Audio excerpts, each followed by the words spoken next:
जैन धर्म और बुद्ध धर्म, इसके दर्शन को जानने के बाद, इनके संस्थापकों के जीवन को जानने के बाद और इनके उद्भव के कारणों को जानने के बाद हमने ये भी जाना कि बुद्ध धर्म का पतन कैसे हुआ, क्या कारण थे। अब हम आते हैं अगले बिंदु पर, और वह है कि दोनों में क्या समानताएं थीं, क्या असमानताएं थीं। 5वीं शताब्दी में ईस्वी पूर्व में जब इन दोनों धर्मों का उद्भव हुआ तो उसके कारण तो सामान्य थे, दोनों के लिए ही कॉमन थे, और दोनों ही एक तरीके से हिंदू धर्म में बढ़ते हुए गलत परंपराओं के विरोध में थे, जाति प्रथा के विरोध में थे, आदि आदि। कर्मकांड पर इनका विश्वास नहीं था। लेकिन फिर भी चलिए अब हम चलते हैं कुछ समानताओं पर और फिर बात करेंगे उन दोनों के बीच क्या असमानताएं थी, किस रूप में वे दोनों भिन्न थे। सबसे पहला, दोनों ही अनीश्वरवादी थे, यानी दोनों का ईश्वर की सत्ता पर विश्वास नहीं था। उन्होंने स्पष्ट रूप से कहा था इस बात को कि ईश्वर जैसी सत्ता का कोई अस्तित्व नहीं होता। दूसरा, दोनों ही कर्मकांड पर, अनुष्ठानों पर कतई विश्वास नहीं था, इसके प्रखर विरोधी थे। और ये दोनों धर्मों का जन्म ही वास्तव में देखा जाए तो कर्मकांड के विरोध में हुआ था। दोनों ही वैदिक प्रथा के विरोधी थे, जिसमें ब्राह्मणवाद बहुत बढ़ चुका था, और इस प्रकार हिंदू धर्म के अंदर, वैदिक धर्म के अंदर बहुत सी बुराइयां जो आ गई थी उसके सख्त खिलाफ थे। दोनों ने ही अपने धर्म के प्रचार प्रसार के लिए अपने उपदेश, अपने विचार क्षेत्रीय भाषा में दिया, जन भाषा में दिया। संस्कृत जो इसके पूर्व का जन भाषा थी, उसके स्थान पर बुद्ध ने जहाँ पाली धर्म को अपनाया, पाली भाषा को अपनाया, वहीं जैन धर्म के अनुयायियों ने प्राकृत भाषा को अपने कम्युनिकेशन का जरिया बनाया, माध्यम बनाया। तो दोनों की जन भाषा पर ज़्यादा दोनों ने जोर दिया, बुद्ध पाली और जैन धर्म प्राकृत। इसके साथ जाति प्रथा पर दोनों ने बड़ा कड़ा प्रहार किया। जैन धर्म और बुद्ध धर्म दोनों जाति प्रथा, जाति व्यवस्था के सख्त खिलाफ थे, और उनका कहना था कि ईश्वर ने यदि हमको भेजा है तो किसी तरह की उसमें जाति, कोई अलगाववाद की भावना उसमें नहीं रहती, सब एक हैं। दोनों ही क्षत्रिय थे। ये बात आपको याद रखनी होगी बारंबार, क्योंकि बहुत से लोगों को ऐसा लगता है कि दोनों धर्म गुरु थे तो शायद वे किसी अन्य जाति के रहे होंगे। ऐसा नहीं, दोनों ही क्षत्रिय थे, और क्षत्रिय परिवार से निकलकर समाज सुधारक के रूप में सामने आना और फिर बाद में उनके माध्यम से धर्मों की स्थापना होना, ये एक स्वयं में एक बहुत महत्वपूर्ण बात है जानने के लिए, और इस पर हमने विस्तार से बात भी की है।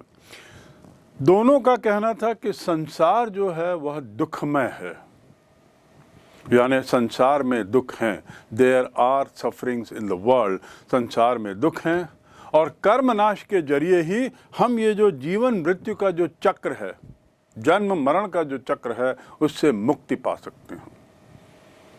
यानी कर्मकांड पर उन्होंने धावा बोला था, और उनका कहना था कर्म मार्ग, जिस ढंग का कर्म कांड है, जिस ढंग के अनुष्ठानों का प्रबल प्रभाव उस समय है, यह गलत है।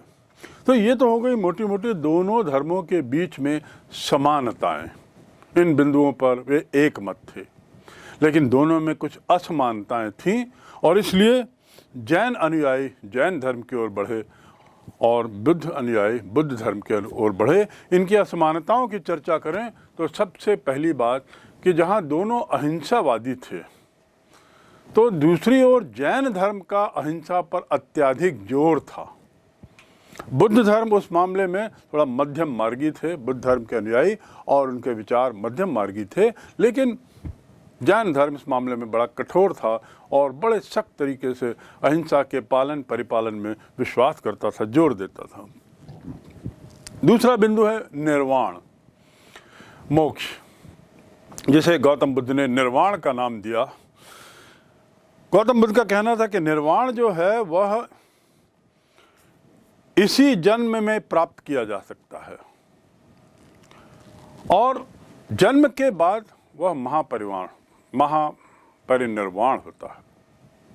लेकिन इसी जन्म में ही हम अपने कर्मों के बल पर निर्वाण प्राप्त कर सकते हैं। जैन धर्म के विचार इसमें दूसरे थे। उनका कहना था कि सिद्धावस्था में ही शरीर त्याग हो जाता है और इस प्रकार ये शरीर त्याग ही एक तरीके से हमें मोक्ष देता है। इन बिंदु पर इन दोनों में ये बड़ा परिवर्तन था, निर्वाण और सिद्ध त्याग। इसके बाद अगला बिंदु है आत्मा के स्वरूप को लेकर दोनों में मतैक्य नहीं था। आत्मा के बारे में जहाँ इनका गौतम बुद्ध का कहना था कि वह आत्मा देह के साथ ही चली जाती है, समाप्त हो जाती है और उसकी आत्मा दूसरे शरीर के आत्मा का कारण बनती है, लेकिन यह नहीं है कि वही आत्मा सतत रूप से जारी है। जबकि जैन धर्म का विश्वास था कि आत्मा अनश्वर है, आत्मा सतत है। त्यागपूर्ण जीवन पर भी दोनों का अपना अपना विचार था। दोनों जहां त्याग पर विश्वास करते थे, लेकिन त्याग की कठोरता पर जैन धर्म कई गुना आगे था। वह कठोर जीवन पर विश्वास करता था, कड़े उपवासों पर विश्वास करता था, जबकि बुद्ध धर्म इस मामले में मध्यम मार्गी था। साथ ही ब्राह्मणों से संबंधों को लेकर भी जहां जैन धर्म ब्राह्मणों के लिए कोई इतना कठोर नहीं था, उनको अपना अनुयायी बनाने में, उनको अपने समाज में लाने में उनको कोई दिक्कत नहीं थी, बुद्ध धर्म इस मामले में थोड़ा सा संकुचित था। वह उसके द्वार इतने उससे नहीं खुले थे कि वे सभी ब्राह्मणों का स्वागत करें। धर्म प्रचार के मामले में आप देखेंगे कि जहां बुद्ध धर्म का प्रसार बहुत हुआ, दुर्भाग्य से समय के साथ भारत से वह उसका पतन हुआ। लेकिन दूसरी ओर जैन धर्म भारत में बना रहा और आज भी जैन धर्म के हमारे यहाँ बहुत सारे उपासक हैं, बहुत सारे अनुयायी हैं। लेकिन बुद्ध धर्म ने अपना विस्तार भारत के बाहर ज़्यादा किया। चीन, जापान आदि अन्य देशों में, अफगानिस्तान आदि देशों में बुद्ध धर्म आज भी प्रचलित है, लेकिन जैन धर्म केवल भारतीय धर्म बनकर रह गया है। अंतिम बिंदु मूर्ति पूजा। मूर्ति पूजा का अर्थ यह है कि जहाँ जैन धर्म मूर्ति पूजा में विश्वास करता था, वह एक तरीके से उनकी नग्न मूर्ति भी पूजित मानता था। बुद्ध धर्म मूर्ति पूजा पर कतई विश्वास नहीं करता था। इसके बाद अंतिम बिंदु है आश्रय, यानी राज आश्रय। राजाओं का वरद हस्त अधिकतर बुद्ध धर्म को मिला। जैन धर्म का दुर्भाग्य था कि उन्हें ऐसे राजा, बड़े बड़े राजाओं का उनका पैट्रोनेज, उनका वरद हस्त नहीं मिला। लेकिन फिर भी चूंकि वे बड़ा धनाढ्य वर्ग का धर्म था, उसका प्रचार प्रसार होते रहा। इस प्रकार अब हम देखते हैं किस तरह इनके बीच में कुछ समानताएं हैं, लेकिन विषमताएं ज़्यादा थीं। ये बात स्पष्ट है, एक मध्यम मार्गी था और एक अति था। चाहे वो अहिंसा में अति हो जैन धर्म, चाहे वह जीवन शैली में अति हो, चाहे वह मूर्ति पूजा के लिए उसके द्वार खुले थे। दूसरी ओर बुद्ध धर्म जो था वो मध्यम मार्गी था और यही मध्यम मार्ग, बुद्ध के मध्यम मार्ग ने उसे ज़्यादा अन्य देशों में ज़्यादा उसको विकास का अवसर दिया। इसके साथ ही दोनों एक देवता बल देने की जो बात थी वह नहीं थी।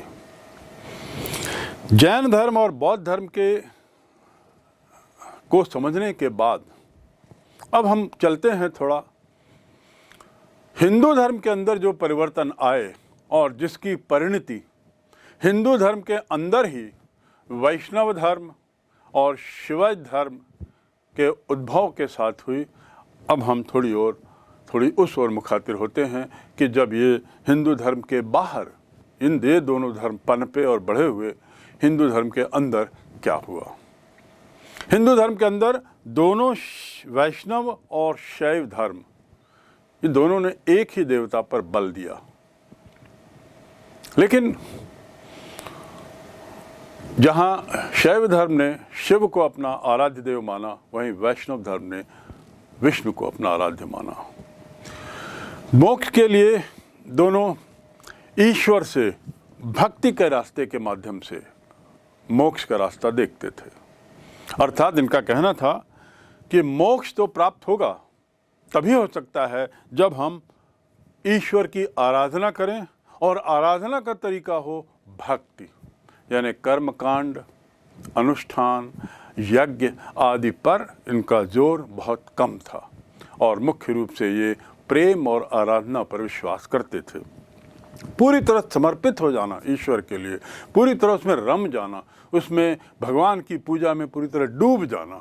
और डूबने का अर्थ ये नहीं कि हम उस पर खर्च करें, अनुष्ठान करें, धार्मिक कार्य करें, धार्मिक बड़े बड़े कार्यक्रम करें, उसका अर्थ ये नहीं था। इसका अर्थ था केवल भगवान के गुण गाएं और उनके ध्यान में मग्न हो जाएं। तो इस प्रकार उपासक और ईश्वर के बीच के संबंध बहुत प्रेम वाले हों, तब जाकर भक्ति कहेगी, और यही भक्ति हमें ईश्वर की ओर ले जाती है, मोक्ष दिलाती है। ऐसा वैष्णव धर्म और शिव धर्म दोनों का विचार था। चलिए अब वैष्णव धर्म की ओर चलते हैं, उनके कुछ बिंदुओं पर हम जानकारी लें कि उनका विचार अन्य विषयों में कैसा था। उदाहरण के लिए ये लोग भगवान को परमेश्वर के रूप में पूछते थे, परम ईश्वर। गौतम बुद्ध और महावीर जैन, ये दोनों ने ईश्वर की सत्ता पर आस्था नहीं बताई थी, लेकिन यहाँ वैष्णव धर्म जो है वह ईश्वर पर परमेश्वर के रूप में विश्वास करता था और प्रमुख आधार मानता था भागवत। वैष्णव धर्म के अनुयायी भागवत धर्म को अपना प्रमुख आधार मानते थे। इस भागवत धर्म में जो संप्रदाय था, मुख्य संप्रदाय, वो था वासुदेव संप्रदाय। और वासुदेव नाम से आप समझ सकते हैं कि इनका कृष्ण भगवान के साथ निकटता रही होगी। तो वासुदेव संप्रदाय के लोग इसका मुख्य, वैष्णव धर्म के मुख्य अनुयायी थे और विष्णु का रूप मानते हुए कृष्ण की पूजा करते थे। भगवान विष्णु का रूप मानते हुए कृष्ण की पूजा करते थे। इस संप्रदाय, भागवत संप्रदाय का जो उद्भव हुआ, इसका जो विकास हुआ, वो मथुरा और उसके आसपास के क्षेत्र में हुआ, लेकिन समय के साथ साथ वह राजस्थान, महाराष्ट्र, मध्य प्रदेश और मध्य भारत के कुछ अन्य क्षेत्रों में फैला। तो ये वैष्णव धर्म मूल रूप से मथुरा और उसके आसपास के क्षेत्रों में था। ये भी कर्मकांड और अनुष्ठानों में विश्वास कम करते थे। उसके बदले में इनका ज़्यादा विश्वास उपासना पर था। जैसा मैंने पूर्व में कहा, प्रेम, भक्ति, ये उनका मुख्य तरीका होता था ईश्वर के साथ अपने को जोड़ने का। पाणिनि ने जो पुस्तक लिखी है अष्टाध्यायी, उसमें भी इसका जिक्र किया है और भागवत धर्म के बारे में उसने उल्लेख किया है, जिससे ऐसा लगता है कि शायद भागवत धर्म का जन्म 5वीं शताब्दी में या भागवत धर्म का विकास 5वीं शताब्दी में हो चुका था। भागवत धर्म का जो केंद्र था, जैसा मैंने बताया कि मथुरा और उसके आसपास था, लेकिन इसका चरम काल जो था वह गुप्त काल कहलाता है। गुप्त काल के समय इसकी चरमोच्च सीमा थी, यानी लगभग 319 से लेकर 550 वर्ष, इस बीच का काल जो है वह गुप्त काल है। इस समय ये वैष्णव धर्म अपने चरमोत्कर्ष पर था और राजधर्म भी वैष्णव धर्म था, गुप्त वंश का। इनका राजधर्म वैष्णव धर्म, इनका राज चिन्ह गरुड़, जो भगवान विष्णु का वाहन माना जाता है। तो इस प्रकार वैष्णव धर्म को गुप्त वंश की छत्र छाया मिली थी। हम विष्णु धर्म के प्रचार प्रसार की या वैष्णव धर्म के प्रचार प्रसार की जब बात करते हैं तो इसका अंदाज इस बात से लगा सकते हैं कि इस धर्म से संबंधित, इस संप्रदाय से संबंधित अनेक भवन और मंदिरों के उदाहरण हमको मिलेंगे। उदाहरण के लिए विष्णु मंदिर तिगवा जबलपुर के पास है, फिर देवगढ़ में दशावतार मंदिर, ऐरण्य विश्व मंदिर समूह, ऐरण्य में जो विष्णु मंदिर समूह मिला है वह गुप्त काल का है और पूरा एक मंदिरों का झुंड है। साथ में राजपूत काल के भी कुछ हमको निर्माण मिलते हैं और इससे ऐसा लगता है कि राजपूत काल जो था वह सबसे ज़्यादा वैष्णव धर्म का चरमोत्कर्ष का काल था। चंदेल राजाओं ने भी इसे अपना सपोर्ट दिया और उसके एवज में कई मंदिर बनवाए। गुप्त काल के पुराणों में विष्णु अवतार का जिक्र है। जो पुराण उस समय लिखे गए उसमें विष्णु के अवतारों का जिक्र है और 10 नाम दिए गए हैं। विष्णु के 10 अवतारों का जिक्र है। वे 10 नाम हैं: मत्स्यावतार, मत्स्य, कच्छप अवतार, वराह अवतार, नरसिंह अवतार, वामन अवतार, परशुराम अवतार, रामावतार, कृष्ण अवतार, बुद्ध अवतार और अंत में कल्कि अवतार। तो ये जो 10 अवतार विष्णु भगवान के दिए हुए हैं उसमें एक कृष्ण अवतार भी है और एक बुद्ध अवतार भी है। उत्तर भारत में जैन धर्म, बुद्ध धर्म, वैष्णव धर्म का प्रादुर्भाव हमने जाना, उसके विकास की गाथा समझी और ऐसे क्या कारण थे जिसके कारण उनका विकास हुआ और फिर पतन भी हुआ, यह भी समझा। अब थोड़ा हम दक्षिण भारत की ओर चलें। दक्षिण भारत में वैष्णव धर्म और शैव धर्म दोनों का काफ़ी विकास हुआ। दक्षिण भारत में इस विकास के लिए मूलतः वहाँ संतों को श्रेय जाता है जो इस दोनों धर्मों के अनुयायी थे। संतों की एक बड़ी लंबी परंपरा वहाँ चली और इसके जो अनुयायी हैं वो अलवर कहलाए। अलवर यानी संत दक्षिण की भाषा में। और ये ज्ञानी माने जाते थे जिन्हें ज्ञान मिला हो, ऐसा इनको कहा जाता था। और इनमें सबसे ज़्यादा अहम भूमिका जिस संत ने निभाई उसका नाम है तिरुमंगाई। तिरुमंगाई वे संत थे, उन 12 संतों में एक, जिन्होंने इस वैष्णव धर्म के प्रचार प्रसार में सबसे बड़ी भूमिका निभाई। इन 12 संतों में एक महिला भी थी और महिला संत का नाम था अंडाल। अंडाल वह महिला संत थी जिसे दक्षिण भारत का मीराबाई कह सकते हैं। उल्टा, क्योंकि मीराबाई बाद में आई, हम कह सकते हैं कि उत्तर भारत की अंडाल मीराबाई थी। तो इस प्रकार अंडाल का जो योगदान है इस धर्म के प्रचार प्रसार में वह बहुत अहम है। उसने भगवान को केवल, विष्णु को केवल एक प्रेम के रूप में देखा और ऐसा माना जाता है कि शायद उसने सपने में विष्णु भगवान से विवाह किया था और सपने में ये विवाह का पूरा अनुभव उसने महसूस किया और उन अनुभवों को गीतों के रूप में, अपने गीतों के रूप में उसे लिखा और उसी को गाती थी। प्रेमिका के रूप में विष्णु को प्यार करती थी और प्रेम गीत उनके जो हैं दक्षिण भारत में उतने ही लोकप्रिय हैं जितने कि उत्तर भारत में मीराबाई के। इन संतों की परंपराओं के बाद हम जाने 2 और नाम जिन्होंने इसके प्रचार प्रसार में बहुत योगदान दिया और वे थे नामलवार और उनका शिष्य मधुर कवि। ये दोनों संत भी वैष्णव धर्म के प्रचार में इन्होंने अपने को पूरा समर्पित कर दिया और दक्षिण भारत में जो इसका विकास हुआ उसमें इनको काफ़ी श्रेय जाता है। कीर्तन इनका माध्यम था और कीर्तन के माध्यम से मोक्ष मिलता है, ऐसा इनकी सोच थी। उत्तर भारत में जैसे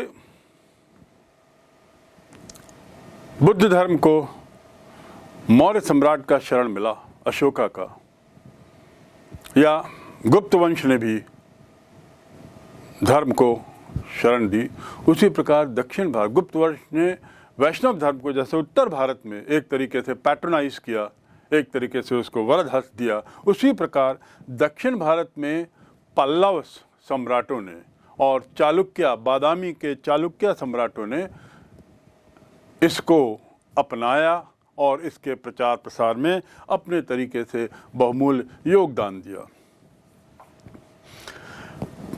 आदिवराह मंदिर इन्हीं के द्वारा बनाया गया है, पल्लव वैष्णव के द्वारा। नरसिंह वर्मन II ने वहाँ पर पेरुमला मंदिर बनाया, जो सबसे प्रसिद्ध मंदिरों में दक्षिण भारत के आज भी गिना जाता है।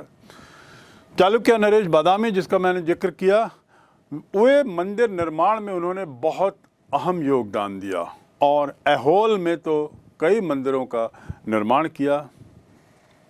इसके साथ ही ये जानने के बाद हम ये भी जाने कि वहाँ के कुछ ऐसे लोग भी थे जिन्होंने इसके प्रचार प्रसार में, धर्म के प्रचार प्रसार में योगदान दिया। उसमें नाथ मुनि, यमुनाचार्य और रामानुजाचार्य सबसे ज़्यादा प्रसिद्ध हैं। जैसे नम्मलवार और मधुर कवि, इनका जो दर्शन था, इनका जो झुकाव था विष्णु भगवान के प्रति, उसी प्रकार नाथ मुनि, यमुनाचार्य और रामानुजाचार्य का भी योगदान इस धर्म के प्रचार प्रसार में अमूल्य था। इन लोगों के सिद्धांत क्या थे? क्या सिद्धांत था वैष्णव धर्म का और इनके अनुयायियों का? पहला, भक्ति से ही मोक्ष मिलता है, यानी मोक्ष का एक ही मार्ग है, भक्ति मार्ग। दूसरी बात उन्होंने कही कि ज्ञान, कर्म व भक्ति पर ज़्यादा जोर दिया और कहा कि इन सब पर बल देना चाहिए, तभी हमें मुक्ति मिलेगी, मोक्ष मिलेगा। कर्म कांड की बात नहीं की, किसी तरह के अनुष्ठानों की बात पर इन्होंने जोर नहीं दिया। तीसरी बात, ये लोग अवतारवादी थे, यानी अवतारों पर विश्वास करते थे। जैसा पूर्व में मैंने बताया 10 अवतार विष्णु के थे, तो इसी प्रकार ये लोग अवतार पर विश्वास करते थे और इस बात की पुष्टि, अवतारों की बात की पुष्टि गीता और रामचरितमानस में भी होती है। वहाँ भी इस बात का उल्लेख मिलता है कि भगवान के अवतार होते थे। वैष्णव धर्म के उद्भव और विस्तार के बाद अब हम मुड़ते हैं शैव धर्म की ओर, यानी जिनके उपासक भगवान शिव के उपासक थे। ऋग्वेद में सर्वप्रथम शिव भगवान का उल्लेख मिलता है रुद्र के रूप में। उसके साथ ही हड़प्पा में भी हमें ऐसे कुछ चिन्ह मिले हैं जिससे स्पष्ट होता है कि उस काल के लोगों को, सिंधु घाटी की सभ्यता के लोगों को शिव भगवान की जानकारी थी और शायद उनके उपासक थे। यानी ये धर्म बहुत प्राचीन है। शिव के अनुयायियों की संख्या की जानकारी तो नहीं है, पर यह तय है कि शिव के फॉलोअर, शिव धर्म बहुत पुराना धर्म माना जा सकता है। कौटिल्य के अर्थशास्त्र में भी इसका जिक्र है और चंद्रगुप्त का जो प्रधानमंत्री था वह स्वयं शैवाइत था। चंद्रगुप्त मौर्य द्वितीय का जो प्रधानमंत्री था वह भी स्वयं भगवान शिव का फॉलोअर था, उनका अनुयायी था। साथ ही गुप्त काल में भी हमें अनेकों उदाहरण मिले हैं जिसमें यह स्पष्ट होता है कि शिव धर्म के उपासक उस समय थे। तो बहुत प्राचीन धर्म शिव धर्म को, शैव धर्म को माना जा सकता है, जो हिंदू धर्म का ही एक हिस्सा था और शिव भगवान हिंदू देवी देवताओं में एक प्रमुख देवता माने जाते हैं। पुराणों में इसका जिक्र लिंग पूजा के रूप में होता है और शायद लिंग पूजा की शुरुआत भी शिव भगवान के संबंध में लिंग पूजा की शुरुआत भी गुप्त काल से हुई, ऐसा माना जाता है। बाणभट्ट उसके हर्षचरित में भी इसका जिक्र है, उसकी जो पुस्तक है हर्षचरित। और तो और हर्षवर्धन के काल में ह्वेन सांग जो भारत आया था, चीनी यात्री, जिसने विस्तृत विवरण अपने काल का दिया है, अपनी यात्रा का दिया है, उसमें उसने दिखाया है, लिखा है कि वाराणसी जो था वह शिव धर्म का एक बहुत बड़ा केंद्र था, शैव धर्म का एक बहुत बड़ा केंद्र था। राजपूत काल में शैव धर्म अपने चरमोत्कर्ष पर था। ये वह काल था जब राजा चंदेल वंश के राजाओं ने, उनमें से एक, उसने खजुराहो में चंदरिया महादेव का प्रसिद्ध मंदिर बनवाया। इन चंदेल राजाओं ने खजुराहो में चंदरिया महादेव का मंदिर बनाया। साथ ही कालिदास, भवभूति, बाणभट्ट ये भी शिव धर्म के उपासक थे। निष्कर्ष ये कि शिव धर्म जो है, शैव धर्म जो है, वह बहुत प्राचीन धर्म था और सतत रूप से इसके बड़े बड़े अनुयायी भी थे और इसका जो दायरा था, क्षेत्र था, वह भी काफ़ी बड़ा था। दक्षिण भारत में हम बात करें शिव धर्म की तो वहाँ स्थिति थोड़ी सी भिन्न थी। दक्षिण भारत में भी शैव धर्म के जो अनुयायी थे उनमें कई वंशों के, कई शासकीय वंशों के नाम लिए जा सकते हैं, जैसे चालुक्य, चोला, पल्लव और राष्ट्रकूटा। ये चारों में कई लोग शैव धर्म के अनुयायी थे। राष्ट्रकूट नरेश कृष्ण II ने एलोरा का मंदिर बनाया है। एलोरा में जो कैलाश मंदिर है वह इस वंश के राजा के द्वारा बनाया गया, कृष्ण II के द्वारा बनाया गया। चोल राज प्रथम ने, राजराज प्रथम, चोल वंश का बहुत प्रसिद्ध राजा, उसने तंजौर जो उसकी राजधानी थी वहाँ पर राजराजेश्वर मंदिर की स्थापना की और उसके पुत्र ने उसके बाद वहाँ पर बृहदेश्वर मंदिर बनाया। और ये जो पुत्र था जो इस शासन का, राजेंद्र चोल, वह अपने पराक्रम के लिए तो जाना ही जाता है, साथ ही वह शिव भगवान का अनन्य भक्त था। उसका यह बृहदेश्वर मंदिर आज भी वास्तुकला का एक बहुत बड़ा उदाहरण है। चोल शासकों में कुलोत्तुंग I, वह भी बहुत कट्टर उपासक था और इतना कट्टर था अपने शैव धर्म के प्रति कि ऐसा माना जाता है कि शायद वैष्णव धर्म के प्रसिद्ध संत जिनका मैंने जिक्र किया, रामानुजाचार्य, उसे शायद इसके काल में चोल साम्राज्य से बाहर जाना पड़ा कुछ समय के लिए। विरोध इतना बढ़ गया कि विवश होकर रामानुजाचार्य ने चोल साम्राज्य से निकलकर दूसरी जगह शरण ली। शैव धर्म का प्रचार प्रसार, जैसे वैष्णव धर्म के प्रचार प्रसार के लिए उनके संतों को काफ़ी श्रेय जाता है जो अलवर कहलाते थे, ऐसे ही शैव धर्म के प्रचार प्रसार के लिए भी संतों को काफ़ी श्रेय जाता है और इसके संत नायानार कहलाते थे। याद रखेंगे, शैव धर्म के संतों को नायानार और विष्णु धर्म के संतों को अलवर कहा जाता था। इसके जो संतों की जो संख्या है, जैसे अलवरों की संख्या बताई गई 12, इनकी संख्या संभवतः 63 थी। 63 नायनार संत माने गए हैं। इस नंबर से ही, इस संख्या से ही आप अंदाज लगा सकते हैं कि शिव धर्म कितना गहरी पैठ बैठाया था अपने दक्षिण भारत में।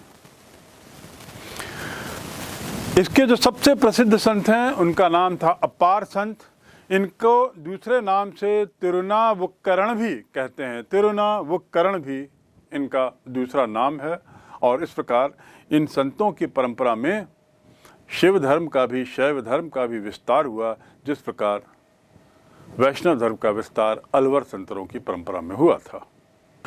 संतों की परंपरा की यदि बात करें तो शैव धर्म में राजा महेंद्र वर्मन के काल में अपार संत, जिसका मैंने पूर्व में जिक्र किया है, वह बहुत प्रसिद्ध हुआ। महेंद्र वर्मन का काल यानी 610 से 640 ईस्वी, 30 वर्ष के शासन में।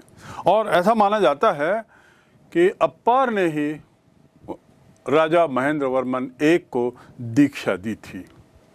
दूसरे संत समंगंदर, ये बौद्ध आचार्यों से उन्होंने वाद विवाद किया और शास्त्रार्थ किया, और इसमें माना जाता है कि बुद्ध धर्म के जो संत लोग थे, उपासक थे, उनको शास्त्रार्थ में पराजित किया।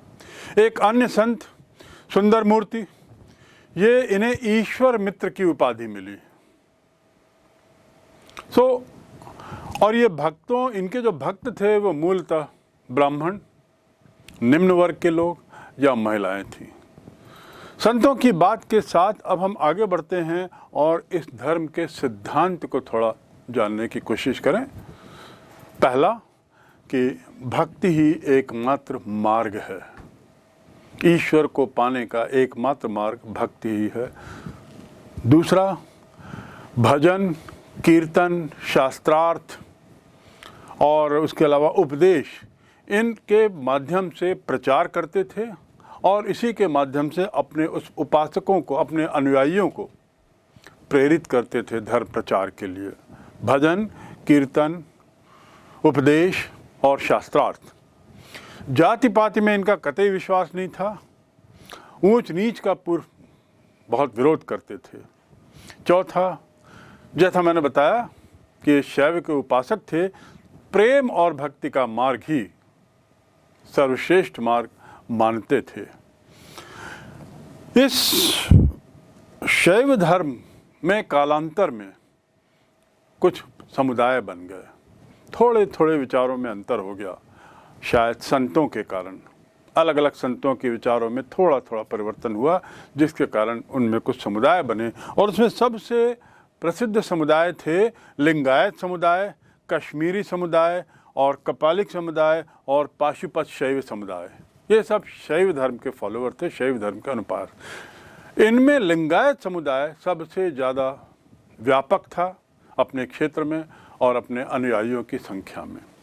लिंगायत समुदाय के बारे में कुछ 2-3 जानकारियाँ आवश्यक हैं। पहला, 12वीं सदी के आसपास इसका उद्भव हुआ। ये एक तरह का आंदोलन, जो शैव आंदोलन में लिंगायतों का बहुत बड़ा योगदान है। वासव और इनके भतीजे चन्न वासव, ये इसके प्रचार प्रसार के लिए बहुत जिम्मेदार माने जाते हैं और ऐसे संत हैं जिन्होंने इसका प्रचार प्रसार में अहम योगदान किया। कर्नाटक के कलचुरी के दरबार में ये लोग रहते थे। कलचुरी राजा जो थे कर्नाटक के, उनके दरबार में वासव और उनके भतीजे चन्न वासव दरबार में थे। और साथ ही लिंगायत, जैसा नाम से स्पष्ट है, ये लोग शिवलिंग की पूजा करते थे, जिसकी पूजा की शुरुआत मैंने पूर्व में बताया गुप्त काल में संभवतः मानी जाती है। और अपनी पहचान के लिए चांदी का संपुट पहनते थे, गले में चांदी का संपुट पहनते थे। निष्काम कर्म में इनका विश्वास था और शिव को ही परम तत्व मानते थे। इस प्रकार इस धर्म के बारे में जो मूलतः सिद्धांत हैं वो जान गए। पुनर्जन्म में भी इनका विश्वास नहीं था और साथ ही गुरु महिमा में तो इनका कतई विश्वास नहीं था। ये लोग इस बात को नकारते थे कि किसी तरह की गुरु की महिमा हो उनका, क्योंकि सारा विश्वास शैव पूजा में ही समर्पित था।